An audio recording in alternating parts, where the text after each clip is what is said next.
कलयुग की उम्र है 4,32,000 वर्ष। 4 चरणों में बांटा गया तो पहला चरण चल रहा है, पहले चरण की उम्र है 1,08,000 वर्ष।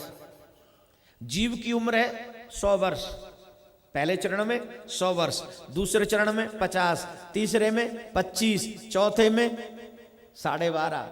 घोर कलयुग 9 वर्ष का बच्चा जब दादा और नाना बन जाएगा।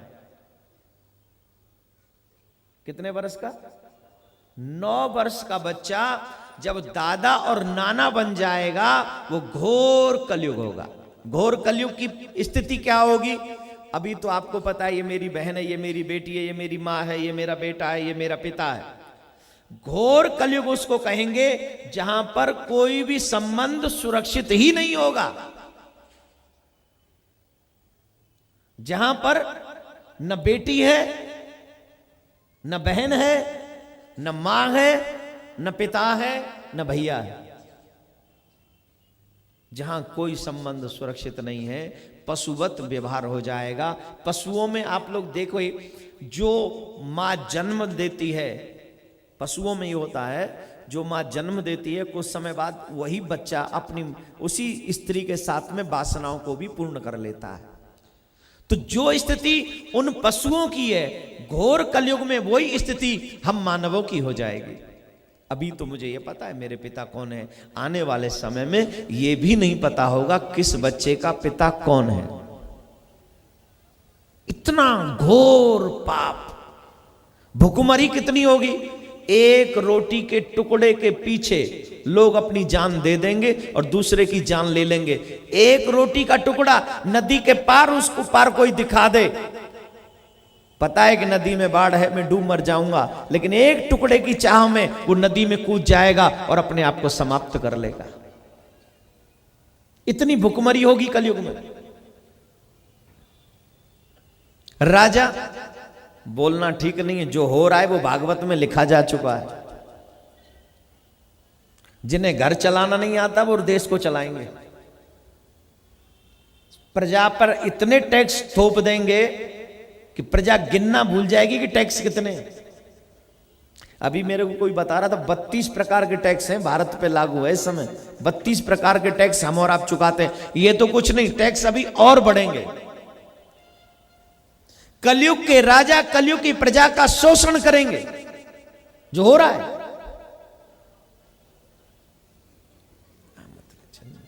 आप सबसे एक प्रार्थना, क्या आप कलयुग में व्यक्ति की हाइट कितनी होगी बताऊं? चने के पेड़ के नीचे बैठ के छांव लिया करेगा। चने का पेड़ देखा है? चने का झाड़ कितना बड़ा है? इतना सा होता है चने का झाड़, इतना ही होता होगा। और उस चने के झाड़ के नीचे बैठकर व्यक्ति छांव लिया करेगा, इतना रह जाएगा कलयुग का व्यक्ति हाइट में। पाप के सिवा कुछ और नहीं होगा कलयुग में। हे मेरे भाई, इसीलिए मैं कहता हूं, अभी नहीं तो अभी तो भगवान की कथाएं आप सुन सकते हो, भगवान से प्यार कर सकते हो, भगवान के तीर्थ में जा सकते हो। तुम्हें पता है सारे रिश्तों की मान मर्यादाएं, माँ बाप भाई बहन सब की मर्यादाएं। लेकिन जब अभी नहीं कर सके तो फिर तुम कभी नहीं कर पाओगे। और यह मानव जीवन व्यर्थ मत जाने देना मेरे भाई बहन। अगर अब की बार व्यर्थ चला गया तो फिर सिर धुन तुम्हें पछताना पड़ेगा। तुम्हारे हाथ कुछ नहीं आएगा, कुछ भी नहीं, नथिंग। नाउ यू से what will go with you, who will go with you? से नथिंग विल, नो वन, कोई ना तुम्हारे साथ जाएगा। एक राजा की कथा है, ध्यान से सुनना। एक राजा को बड़ा अभिमान था, मेरे पास बहुत धन है, बहुत। किसी से मुंह सीधे बात नहीं करता था, किसी से नहीं बात करता था सीधे मुंह। एक दिन एक मस्त मलंग फकीर चले आए और राजा की बराबर में जाकर बैठ गए। राजा को लगा ये बाबा जी पागल हो गया है, इसको ये भी नहीं पता कि राजा की बगल में नहीं बैठते।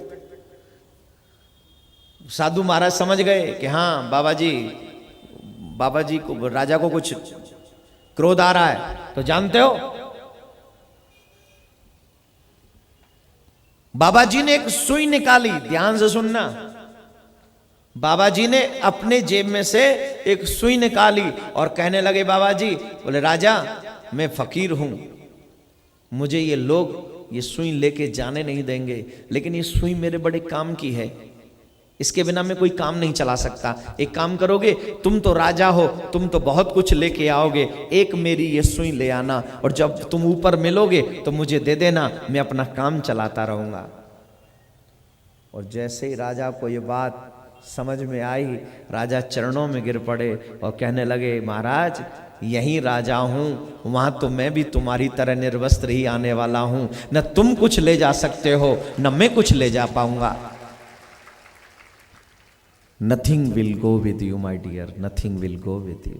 सुई भी नहीं जाएगी तुम्हारे साथ, जाएगा तो तुम्हारा किया हुआ ये सुंदर कर्म तुम्हारे साथ जाएगा, जो तुमने कथा सुनकर किया है, जीवन में सत्कर्म किया है, आगे भी जो करोगे वही साथ जाएगा।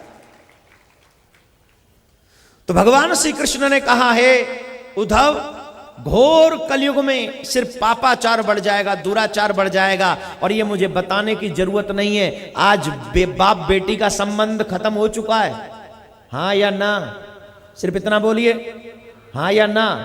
भाई बहन का हाँ या ना, बचा क्या है? फिर भी ये सिर्फ अंश है, सुई की पहली नोक के बराबर।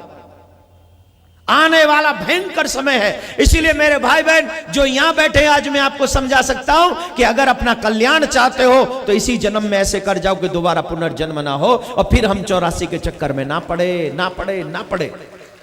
और अगर तुम्हें कुछ ना होता हो तो सिर्फ भागवत श्रवण करते रहो जब तक जिंदा हो, ये भागवत तुम्हें कन्हैया तक पहुंचा देगी और तुम्हारा पुनर्जन्म नहीं होगा, मैं आपको विश्वास दिलाता हूं। और अगर मानो तो भगवान मिलेंगे, और न मानो तो जाके नाचो डिस्को में, आई डोंट केयर। मरोगे तुम, झेलोगे तुम, भोगोगे तुम, मेरे ऊपर क्या फर्क पड़ने वाला है। मेरा इस व्यासपीठ पे बैठने के नाते ये फर्ज बनता है कि आपके कल्याण की रास्ता में दिखा दूं, और आपके कल्याण का रास्ता कोई मूवी थिएटर नहीं हो सकता, आपके कल्याण का रास्ता भगवान का कथा पंडाल ही हो सकता है। भगवान श्री कृष्ण ने अपने स्वरूप को भागवत में विराजमान कराया, अंतर्ध्यान हो गए, और इस तरह से भागवत को हम यहाँ पर संपन्न करेंगे।